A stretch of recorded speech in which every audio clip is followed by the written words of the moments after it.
Ready start. उपाध्यक्ष महोदय, वर्तमान वित्त अधिनियम सदन के सामने प्रस्तुत है। इस बिल पर मुझे बोलने के लिए आपने समय दिया, इसके लिए मैं आपका आभारी हूँ। इस बिल का एक विशेष महत्व इसलिए भी है कि यह संकट काल में पेश हुआ है। चीन ने हमारे देश पर हमला किया, देश पर संकट आया, राष्ट्र को चुनौती मिली और इस चुनौती को हम सब ने स्वीकार किया, जिसके लिए पैसे की आवश्यकता हुई। इसको वित्त मंत्री ने बड़ी कुशलता से देश के अंदर और देश के बाहर से जुटाया। इस बिल का महत्व इसलिए भी है कि हमारी पंचवर्षीय योजना के मध्य में ही यह बिल आया है। देश में बड़ी बड़ी योजनाएं अभी अधूरी हैं, जिनका पूरा होना देश के लिए बड़ा आवश्यक है। इसके लिए भी बहुत बड़ी धनराशि चाहिए। देश पर संकट आया और देश जागा। कोने कोने से लोगों ने पैसा और सोना दिया और अपने लड़के तक फौज में दिए। इस देश में किसानों और गरीबों का जो वर्ग है, उसने भी दिल खोलकर इसमें सहयोग दिया।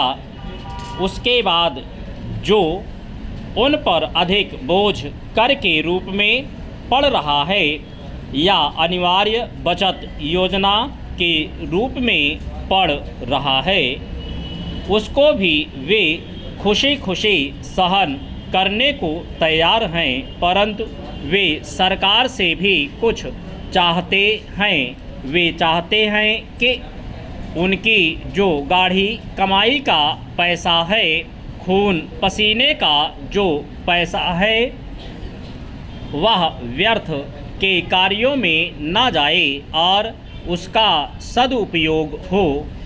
इसके अतिरिक्त उनकी कुछ अपनी दिक्कतें और परेशानियां हैं, जिनकी ओर सरकार का ध्यान चाहिए। इस आपातकाल के समय में तो उनको इन आए दिन की कठिनाइयों से राहत मिलनी चाहिए। ऋण लेने में और अन्य कार्यों में जो अड़चनें पड़ती हैं, वे दूर की जाएं। किसान भारत की रीढ़ हैं। अगर इनको सुविधाएं दी जाएंगी तो देश आगे बढ़ेगा। आज जहां देश के साधारण लोगों ने इस सरकार का हाथ बटाया, वहां एक वर्ग ने, जो कि धनी वर्ग कहलाता है, अपने साधनों के अनुसार सरकार के सुरक्षा कार्यों में सहायता नहीं की। मैं यह नहीं कहता कि उन्होंने बिल्कुल सहायता नहीं की, लेकिन अपनी स्थिति के अनुसार सहायता नहीं की। जहाँ तक योजनाओं का संबंध है, इस देश को समृद्धशाली बनाने के लिए योजनाओं पर काफ़ी काम हो रहा है। श्रीमान, मैं आपको बताऊंगा कि खेती में सुधार के बारे में हमारे कुछ लोगों का क्या विचार है। हमने विभिन्न दृष्टिकोणों से अलग अलग विचार किया है। विशेष रूप से सबसे ऊंचे सीमा बांधने तथा सहकार के प्रश्न पर, किंतु हम अनुभव करने लग गए हैं कि दोनों का आपस में गहरा संबंध है।